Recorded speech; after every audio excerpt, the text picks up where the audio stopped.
All right, guys. Tonight's set of notes is entitled Political Changes in a Young Nation. And so we're continuing to talk about how the early years of the Republic were seeing significant changes in American society and how these changes are affecting opportunity for various groups. And so tonight's notes focusing on the politics of the time. The first thing I want to talk about is suffrage. During this time period in the United States, suffrage is expanding. More people are going to be able to vote than could at the beginning of the U.S. So it's becoming more democratic. More people are getting looped into the system. And the way that's happening is largely because those property requirements for voting are being removed. And by 1828, most property requirements for voting in the United States had disappeared. So this means that you don't have to own land to be able to vote. So this will lead to pretty much every single white man in the country now has the right to vote. Now this shift takes place over several years and it's different in different places, but by 1828, the vast majority of white men in the United States have the ability to vote. However, suffrage is not extended to all groups.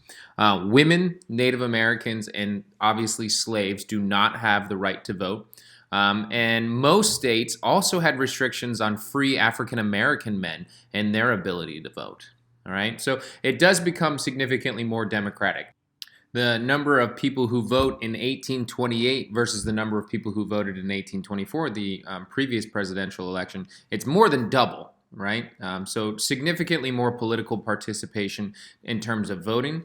We're also going to see there's a change in the ballot process in the United States during this time. They're moving to a secret ballot, so you're voting on paper behind a curtain as opposed to public voting. And we're seeing political parties bringing more people in and involving them and wearing pins to support their candidates, trying to get them to come out and be a part of the political process. So more Americans are getting involved in politics.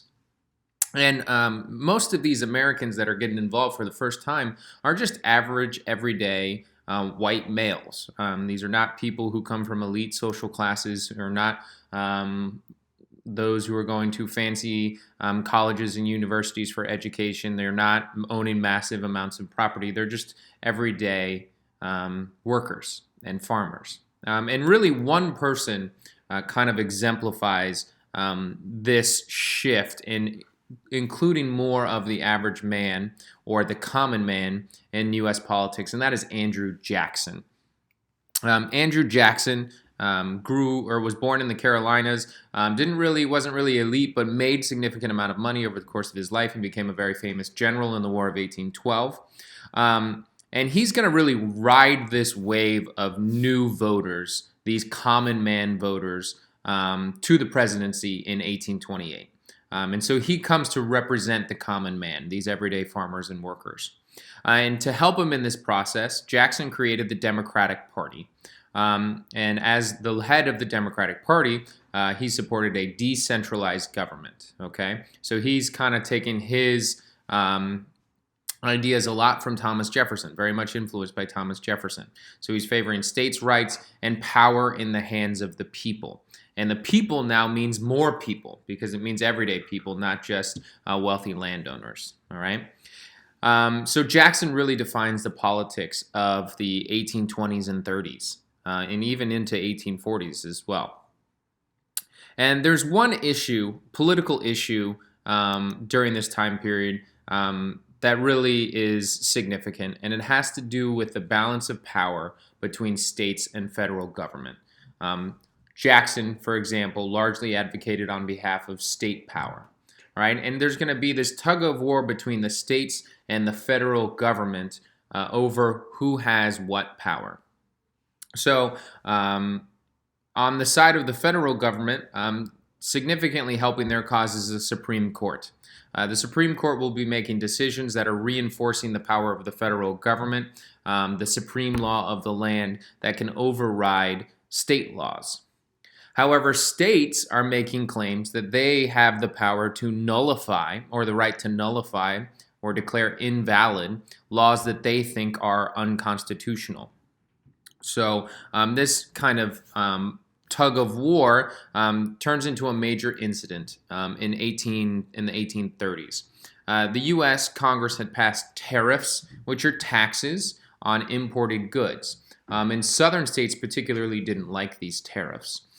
South Carolina led the charge, and they tried to, and they passed a nullification bill that said these tariffs are unconstitutional. They are null and void. They don't actually occur. And obviously, the federal government would be very upset about this. Federal government passed a law. States should be required to follow the law from their perspective. Tensions are boiling over. South Carolina is calling up troops ready to defend themselves. The U.S. Congress passes a law that would allow them to send the army down to enforce these tariffs forcibly, if necessary, on South Carolina. But before conflict breaks out, a compromise is reached, and both sides kind of back down a little bit. However, there's still this lingering tug of war between states and federal power as to who should be able to do what. Do states have the power to nullify? Does the federal government have the power to enforce the laws that they pass on the states, even if states don't like them?